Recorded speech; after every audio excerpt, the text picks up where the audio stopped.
Nina bakagawu bazawuluma bazawuliphimisa bakhumbula amagawu abebesa. Nina benkomo yakhala emthonjaneni izizo zonke zayiza ukulila. Nina bakazululizayo khwezana abantwana ngabadala bodwa bayekuzibalekela. Udunjwa yedwa lemkhandanisile. Unomakhweli ngonyama uhlanya olusemehlweni amadoda. Ngiyabingelela bakwethu, ngiyabingelela nina beqhawe, nina bezulu eliphezulu. Ngisemashengeni ke namhlanje. Komageba kophungashe komlambo kanyathe koqwangubani osokwalisa konqengelele. Ngiyanibingelela amashenge.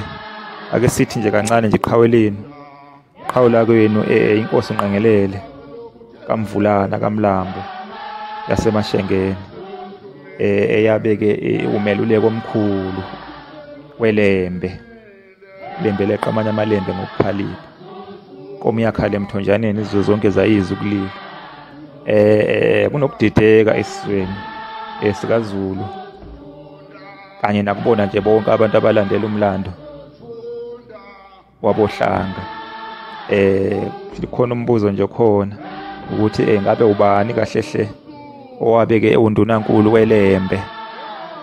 Impendulo ithi undunankulu welembe kwabe kuungomane kaMqomboli.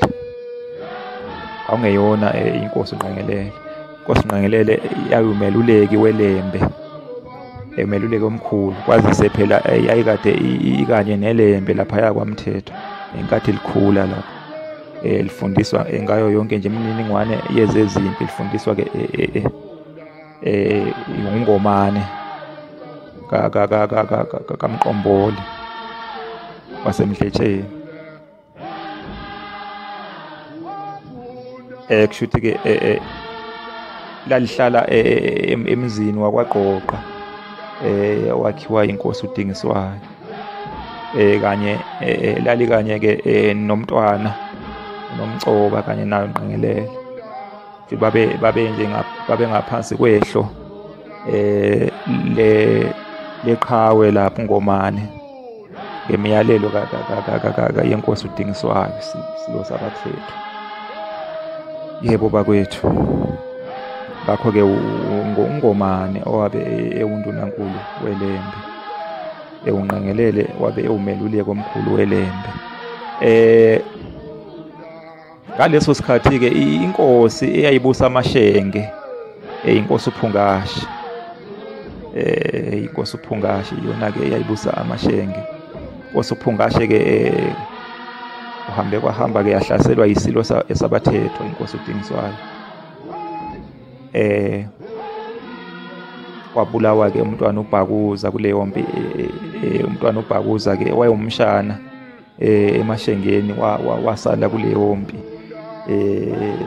Thiwa ke kwakunezinkulumo ke ezazithi ke inkosi uPhungashe njengoba yayibukeka ake ngithi yayingabukeki yayimandla yayingenhla ngamandla kwenkosi senza ngakhona. Umntwana uBhakuza ke wayewumshana walapha emashengeni uyise kwakuwusozindaba. Futhi ke inkosi uPhungashe ke inhloso yayo kwakuwukuthi ke uma sekukhothame ke inkosi usenza ngakhona kwakuyoba ke umntwana uBhakuza oyothatha ke ubukhosi. Futhi lali kuzwile ke lokho ilembe lakuzwa ke lokho ilembe lalisaselapho ebuthweni lezicwe lakuzwa ke lokho ilembe. Lenza nje konke okusemandleni ukuba ke umntwana uBhakuza ayiswe kweloyise omkhulu. Ngempela kuthiwa lamqumba phansi ngexwa. Kusho umntwana uBhakuza ke wabulawa ke wakhothama ngesandla selembe ngexwa lelembe. Emveni ke kwempi yabathethwa namashenge kwabuya kwaqubuka futhi enye futhi impi phakathi kukaZulu ke kusho laselithathile ke ubukhosi laselibuthathile ke ubukhosi ilembe eselibusa ngempela. Selibagudluzile bonke ababekade besendleleni yabo. Bonke umntwana osigujana basebegudlukile. Naselibusa ke ngosemthethweni la ihlasela ke futhi inkosi uPhungashe. La inqoba la ihlula. Nkosi uPhungashe yabalekela esizweni sakwaNdwandwe la yafika khona-ke inkosi uPhungashe-ke ngeshwa yakhinjilwa-ke inkosi uZwide-ke laphaya shumpulwa ikhanda njengoba vele sazi sonke ukuthi inkosi uZwide wonke nje amakhosi yayiwanqoba yewashumpula amakhanda, thathe-ke lelo khanda-ke hlobise ngalo ilawo-ke likanina kwaDlovunga. Amakhosi-ke anqunywa amakhanda singabala oMashobana oDonda, oMlotha waseMantshalini kanye namanye ayemaningi impela bakwethu, nina beqhawe, nina bembube, nina bezulu eliphezulu. Nkosi uNgqengelele-ke yayiyikhohlwa. Ngiya lapho-ke manje futhi-ke iLembe kwathi-ke ngenkathi-ke seliyehlulile inkosi uPhungashe isikhotheme nayo ebulawa-ke laphaya inkosi uZwide. Labe-ke selibeka-ke uNgqengelele njengenkosi yaMashenge. Ngiye ngizwe kunenkulumo ethi ikhohlwa alibusi. Baye basho kanjalo-ke abanolwazi, kodwa-ke inkosi uNgqengelele yabusa. Namanje kusabusa indlu yayo, kusabusa isende layo. Nina beqhawe, nina bezulu eliphezulu.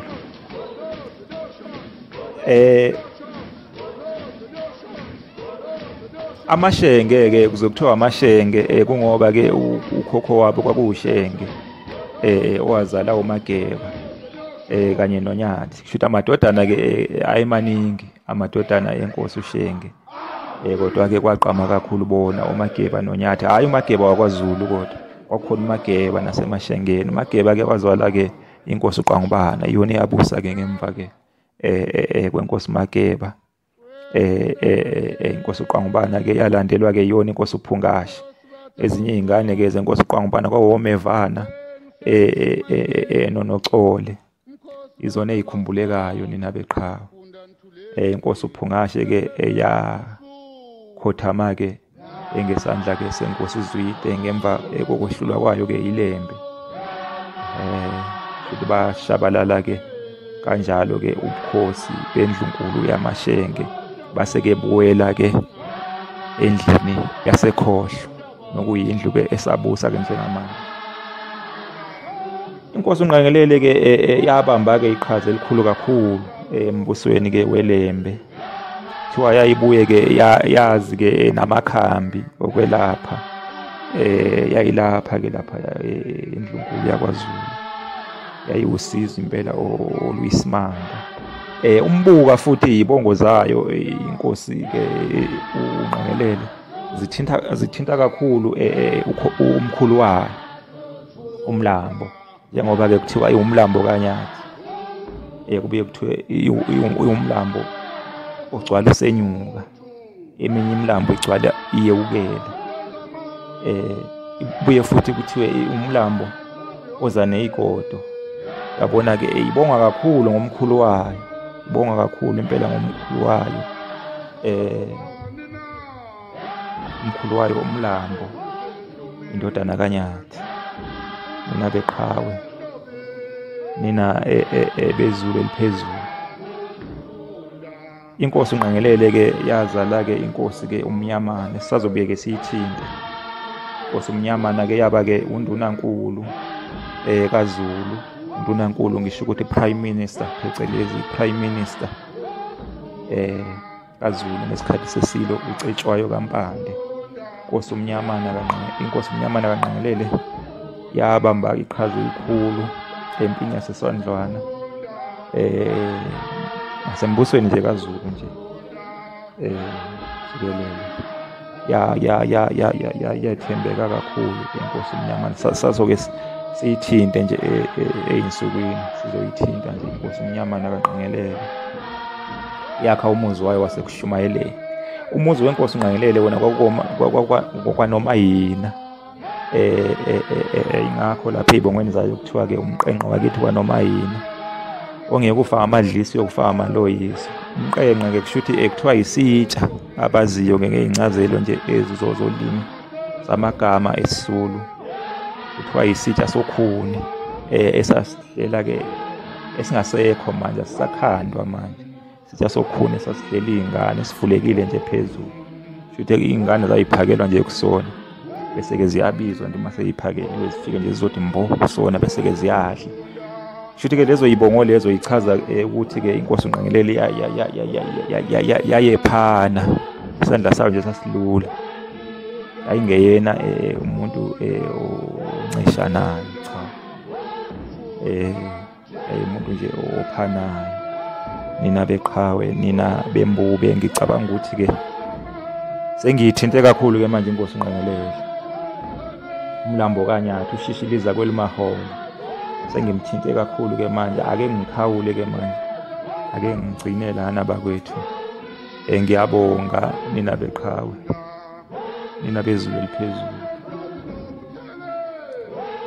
ngiyabonga kakhulu. Niphile, niphephe. Ngicela ningene bakwethu, nibizane, ningene kuloshuni wethu womlando lo. Ngene nibizane impela, nibizane nifakane Kholo Khumalo TV. Nibizane nisubscribe, ningagcini nje ngokubuka nje isithombe ngesinyakazayo nokuyivipho. Nisubscribe bakwethu, nisubscribe nina beqhawe, siyabonga kakhulu, siyabonga kakhulu. Wena osematheni, umkhosi bathaba uzwami. Wena osekushumayeleni, umkhosi bathaba uzwami. Zifunda nithuleleni, liyamemeza usuthu. Uziyamazuzu, uziyamazuzu, uziyamazuzu, uziyamazuzu. Izifunda ziyamazuzu, uziyamazuzu. Tshelani igazi nobuthelezi, ziyamazuzu, uziyamazuzu. Uthi inkosi sihlomile, ziyamazuzu. Inkosi sihlomile, ziyamazuzu, ziyamazuzu. Inkosi abayitshelanga, ziyamazuzu, uziyamazuzu. Umkhosi abawuhlabanga, ziyamazuzu. Uye wayiholela, ziyamazuzu. Uye waholela, ziyamazuzu. Uziyamazuzu, uziyamazuzu. Bathunda buyaziholela, osale zamahole. Nina beqhawe, nina bembube, nina bezulu eliphezulu, nina bakaMashikizela ashiya impi yakhe. Inkomo yabuya yodwa kwaSoshangane, ezinye zofa umdlelo. Iqambu lankomo bayilahlekile, ziyofa umdlelo kwaSoshangane. Sizibe sisonzobele, samenzisa umuntu esathi uyageza, washona waze washona nangesicocco sakhe. Nina bembube.